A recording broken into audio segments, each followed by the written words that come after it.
बिस्मिल्लाहिर्रहमानिर्रहीम। मैं हूं आपका मेज़बान Mohammad Ali Qasim, life coach, career counsellor, motivational speaker, English language instructor और टीचर। मैंने एक प्रोग्राम किया था how to manage your children, और वो प्रोग्राम मैंने मिस निदा शाहिद के साथ किया था। उस प्रोग्राम में मैंने मिस निदा से बात की थी 5 से 12 साल तक के बच्चों के लिए, और उसी प्रोग्राम में हमने कहा था कि हम टीनेजर्स के लिए के ऊपर भी बात करेंगे। तो आज एक बार फिर मिस निदा शाहिद मेरे साथ प्रोग्राम में मौजूद हैं। अस्सलाम वालेकुम निदा। वालेकुम अस्सलाम। कैसे हैं अली? अल्हम्दुलिल्लाह, आप कैसी हैं? अल्हम्दुलिल्लाह। अच्छा, मैं मिस निदा शाहिद के बारे में बताता चलूं कि ये पेरेंटिंग एक्सपर्ट और चाइल्ड साइकोलॉजिस्ट हैं। अच्छा निदा, मुझे आप ये बताएं, बच्चे जब बड़े हो रहे होते हैं, माँ बाप उन्हें बाज औकात बच्चों की तरह ट्रीट करते हैं और बाज औकात उनसे कहते हैं अब तुम बड़े हो रहे हो। ये मैं बात कर रहा हूँ टीनेजर्स की, जो 13-14 साल के जो बच्चे होते हैं। अब उन बच्चों में फिजिकली चेंज भी काफी ज्यादा आ रहा होता है, वो अचानक से बहुत बड़े हो रहे होते हैं। तो बाज औकात बच्चे जो होते हैं, बल्कि अक्सर औकात भी हम कह सकते हैं कि उनका रवैया बदल रहा होता है, जो माँ बाप को भी समझ नहीं आ रहा होता और बच्चों को भी समझ नहीं आ रहा होता। ऐसे में माँ बाप अपने बच्चों को कैसे समझें और कैसे डील करें? अली, ये सिर्फ फिजिकल चेंज नहीं होता उनकी बॉडी में। उस फिजिकल चेंज के पीछे कुछ केमिकल चेंजेस भी हो रहे होते हैं, जिनको हम हार्मोनल चेंजेस कह सकते हैं। जी जी। ठीक है। बिल्कुल। और उन्हीं हार्मोनल या केमिकल चेंजेस की वजह से उन बच्चों में इमोशनल अनस्टेबिलिटी देखी जाती है। इमोशनल अनस्टेबिलिटी का मतलब कि उनका मूड हमेशा एक जैसा नहीं रहेगा। बहुत जल्दी जल्दी उनके इमोशंस आपको स्विंग होते हुए दिखेंगे। हो सकता है वो सबके बीच में ना बैठना चाह रहे हो सकता है वो all the time happy mood में नहीं मिलेंगे आपको। तो that's okay, that's normal for them. Hmm. उसको कंटिन्यूसली आप नैग कर करके खराब कर सकते हैं कि आप मुस्तकिल नुक्ताचीनी कर रहे हैं, आप मुस्तकिल उनको टोके जा रहे हैं उनके बैड भी मूड के ऊपर, तो फिर वो थोड़ा सा मसला हो सकता है। तो यहाँ ये पेरेंट्स को थोड़ा सा अंडरस्टैंड करना चाहिए कि it's not only the physical change, बल्कि केमिकल चेंज भी है, and we have to deal it wisely. You know, अगर वो घर में फील बेटर नहीं करेंगे तो वो फिर बाहर कहीं ढूंढेंगे फील बेटर के तरीके, और वो कोई अच्छे तो होते नहीं है। No, they may be dangerous. बिल्कुल सही, यानी कि तो कुछ कैसे उनको सही से माँ बाप समझें और ऐसे वक्त में कैसे डील करें ना, क्या करें?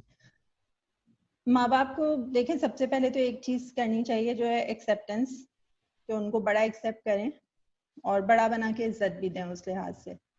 अच्छा। अगर वो हर वक्त की नुक्ताचीनी और हर वक्त की डांट डपट चल रही है तो obviously they can not feel grown up. उनको रिस्पेक्ट चाहिए, उनको एक्सेप्टेंस चाहिए, जो कि उन्हें माहौल से मिलनी चाहिए, जो घर में उनको माहौल अवेलेबल है उसमें मिलनी चाहिए। बिल्कुल बच्चे बड़े हो रहे होते हैं तो उनकी प्रायोरिटीज चेंज हो रही होती हैं।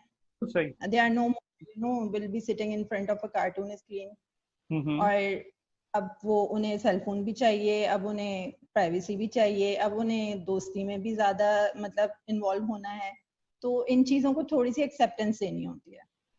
एक्सेप्टेंस का मतलब गलत नहीं लीजिएगा कि भाई मैं ये कह रही हूँ कि आप जी इनको खुली इजाजत दे दें। एक चेक एंड बैलेंस रखें, उनसे डिस्कशन करें, अच्छा बुरा बताते रहें, और एक कहना चाहिए ना, पूरी अच्छी तरह से निगाह रखें उनकी हरकतों पे कि भाई किससे मिल रहे हैं, किससे बात कर रहे हैं, उनके दोस्तों में कौन है, बाहर उनका एक्सपोजर क्या है।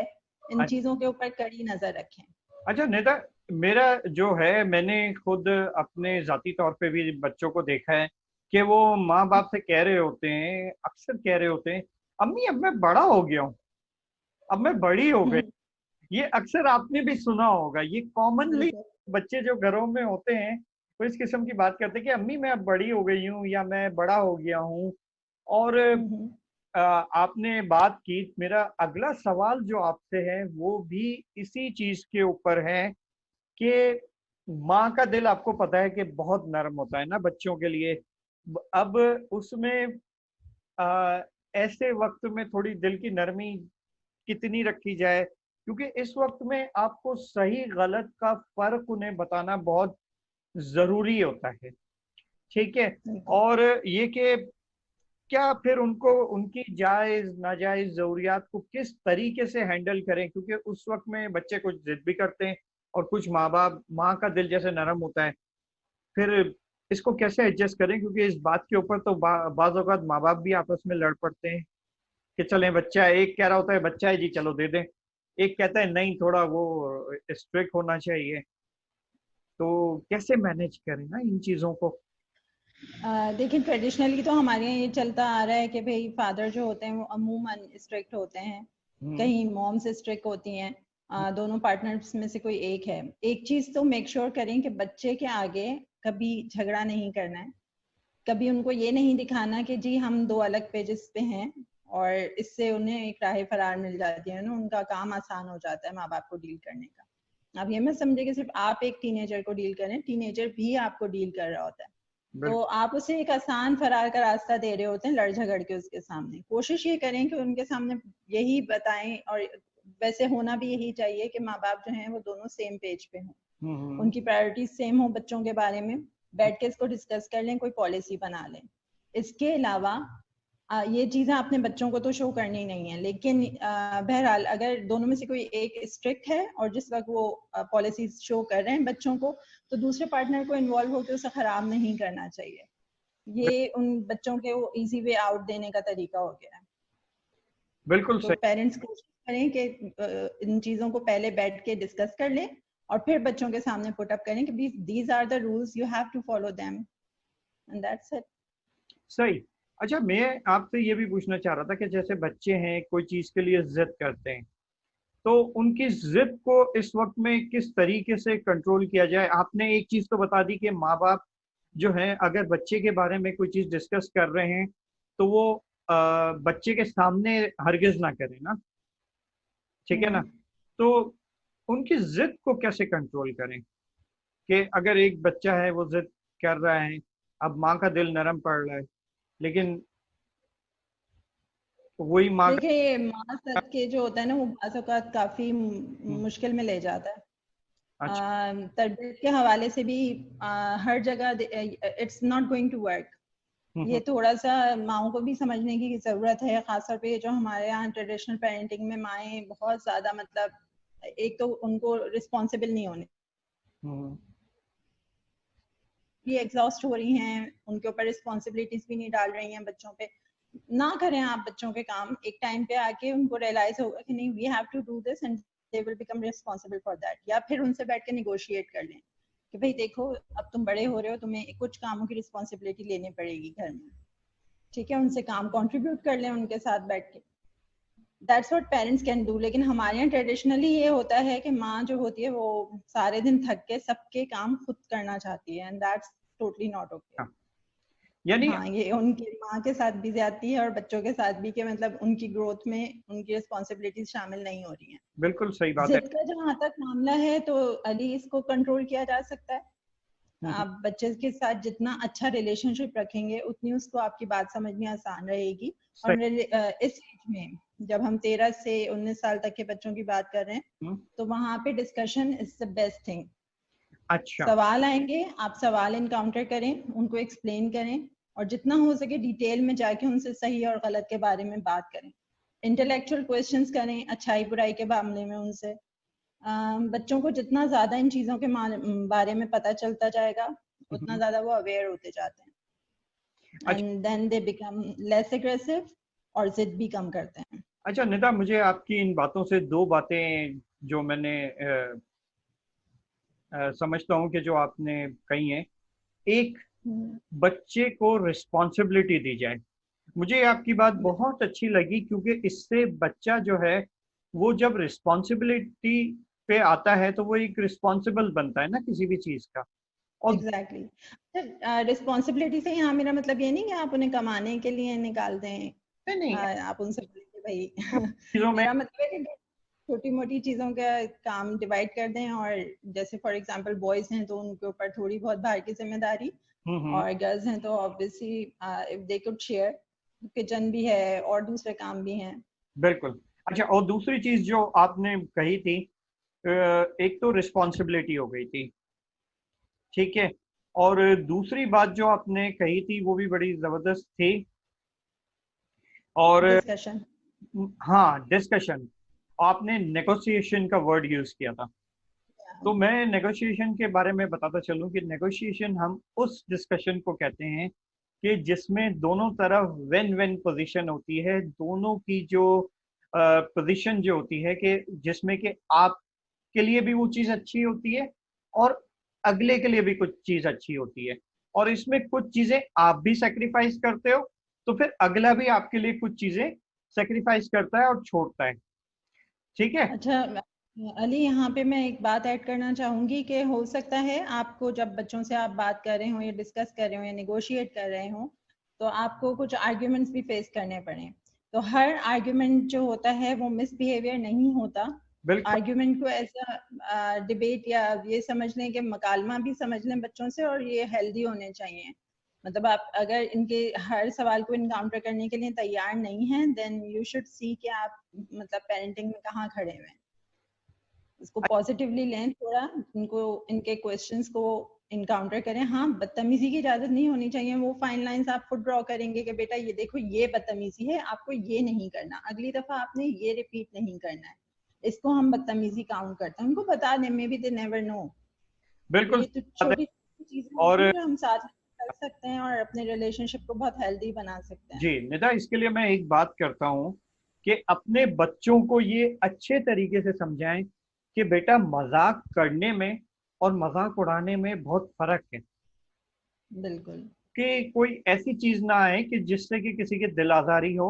हाँ, आप मजाक जरूर करें लेकिन मजाक किसी का ना उड़ाएं।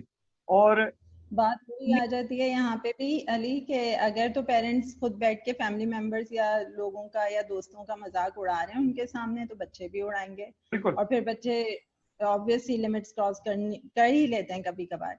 तो लिमिट्स तो आपको खुद पहले अपने लिए ड्रॉ करनी होंगी कि आया हम बच्चों के सामने ये सब प्रेजेंट कर सकते हैं या नहीं कर सकते जो हम उनसे डिमांड कर रहे हैं। अच्छा निदा, आप अपनी बात को इस मेरे अगले सवाल से और अच्छे से आगे बढ़ा सकेंगी कि बच्चों के साथ माँ बाप की दोस्ती किस हद तक होनी चाहिए। रिस्पेक्ट लाइन को क्रॉस नहीं करनी चाहिए। रिस्पेक्ट लाइन को क्रॉस नहीं करनी चाहिए। रिस्पेक्ट लाइन आप कहाँ तक लेती हैं? रिस्पेक्ट लाइन में देखें, ये तो बिल्कुल नहीं है कि बच्चे आपसे सवाल नहीं कर सकते। बास जगहों पे तो रिस्पेक्ट लाइन यहीं से शुरू हो जाती है कि अरे मुझसे सवाल क्यों किया, इसने मुझसे सवाल किया कैसे। औलाद को इस बात की इजाजत ही नहीं है। उनके क्वेश्चंस ही रह जाते हैं और वो कंफ्यूजन का शिकार रहते हैं और वो फिर किसी और शक्ल में हमारे सामने आ रहे होते हैं। तो बेहतर ये होता है कि आप बच्चों से रिलेशनशिप बनाते वक्त अपने कुछ फाइन लाइंस रख लें, या तो वो रूल्स पेस्ट कर दिए जाएं घर में कहीं कि भाई ये हमारी फाइन लाइंस हैं, हमें इनको फॉलो करना है। बाप से ऊंची आवाज में बात नहीं करनी है, माँ से बदतमीजी नहीं करनी, इस तरह की जो बातें हैं। या ये कि आप रिश्तेदार आए तो थोड़ा सा आपने उनको टाइम देना है। आपने हमेशा अपना आपका मूड नहीं भी है तो थोड़ी देर के लिए आप एडजस्ट कर सकते हो। कुछ चीजें बैठ के बच्चों से डिस्कस करके उनको बनाएं रूल बोर्ड पे, और फिर उनको फॉलो करें।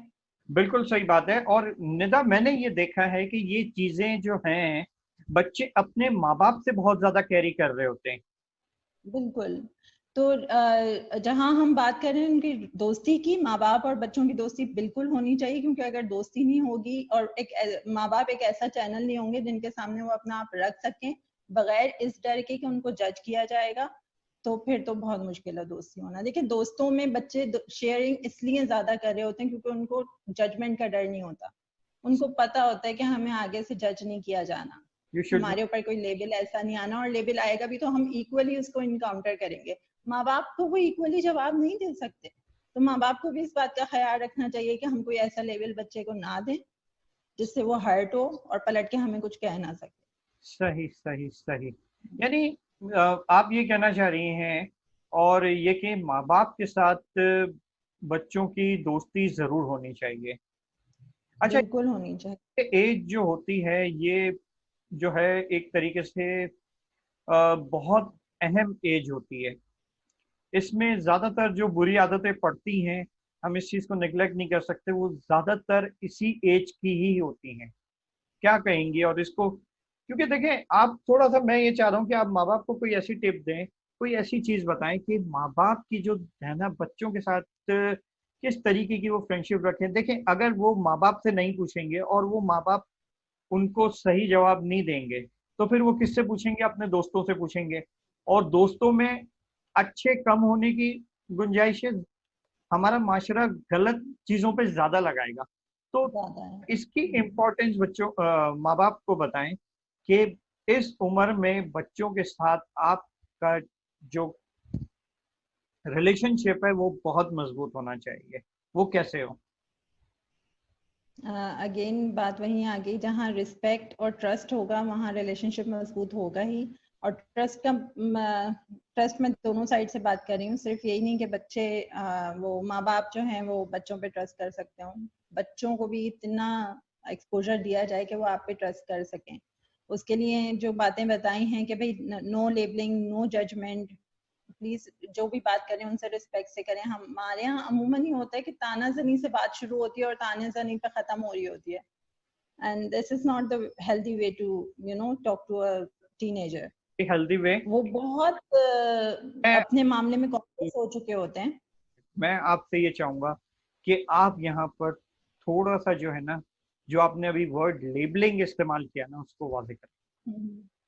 ले ये तो है ही बदतमीज, इसे तो कोई मेरी बात समझ ही नहीं आती है, तो है ही कूड़ मगज, इसका तो मुंह ही बना रहता है, बदमिजाज है, ये सारे जो टैग्स आप दे रहे हैं क्या है? ये लेबल्स ही तो हैं। बच्चे उस लेवल को अपना कैरेक्टर बना लेते हैं, and they are extremely conscious about it कि हमें किन अलकाबात से नवाजा जा रहा है। ये अच्छी बात नहीं है, मतलब ये नहीं होना चाहिए। पेरेंट्स के को बहुत पोलाइट होना चाहिए बच्चों से बात करते वक्त। और अगेन, अगर बच्चों को आप सिखा रहे हैं कि रिस्पेक्ट लाइन क्रॉस नहीं करनी है, तो आप खुद भी तो फॉलो करें। आप क्यों बच्चे की इज्जत पे हमले किए चले जाते हैं और फिर एक्सपेक्ट करते हैं कि वो आपको इज्जत देता रहेगा? ऐसा तो नहीं है। निदा, ये चीज सिर्फ गलत नहीं है बल्कि ये चीज बहुत खतरनाक है।